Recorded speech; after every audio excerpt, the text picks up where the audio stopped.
ও মাই god, হতবাক Shakib Al Hasan. Match জিতে উপস্থাপকের কঠিন প্রশ্নে সাকিবকে নিয়ে কেমন মন্তব্য করল কিরণ পলাশ।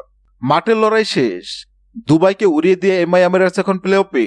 কিন্তু মাঠের লড়াই চেয়ে এখন বেশি চর্চা হচ্ছে ম্যাচ শেষে উপস্থাপকের প্রশ্নে অধিনায়ক কিরণ পোলার্ডের দেওয়া উত্তরটি নিয়ে। বিশ্বসেরা অলরাউন্ডার সাকিব আল হাসানের প্রশংসা করতে গিয়ে পোলার্ড যা বললেন তা মুহূর্তেই ভাইরাল হয়ে যায় সামাজিক যোগাযোগ মাধ্যমে।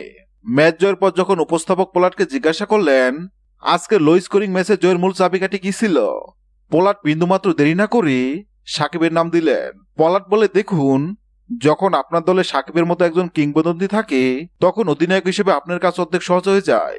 আর সে যেভাবে পাওয়ার প্লে এবং মাঝের ওভারগুলোতে বল করছে সেটা ছিল অবিশ্বাস্য। 4 ওভারে মাত্র 11 রান দেওয়া এই ফরম্যাটের স্রেফ কল্পনাতীত। সে রান আটকে দিয়ে দুবাইয়ের উপর যে চাপ তৈরি করেছে তাতে ওরা ভেঙে পড়েছে। সাকিবের অভিজ্ঞতা নিয়ে পোলার্ড আরও যোগ করেন, সাকিব জানে কখন কোন ডেলিভারি দিতে হয়। সে একজন স্মার্ট ক্রিকেটার, সে উইকেটের চরিত্র খুব দ্রুত বুঝতে পারে।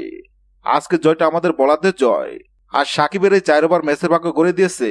এমন একজন চ্যাম্পিয়ন খেলোয়াড়কে দলে পাওয়া যে কোনো অধিনায়কের জন্য ভাগ্যের ব্যাপার। হ্যাঁ দর্শক, যদি ভিডিওটি ভালো লাগে লাইক দিবেন এবং সাবস্ক্রাইব আমাদের চ্যানেলের সঙ্গে থাকবেন। ভিডিওটি দেখার জন্য আপনাকে অসংখ্য ধন্যবাদ।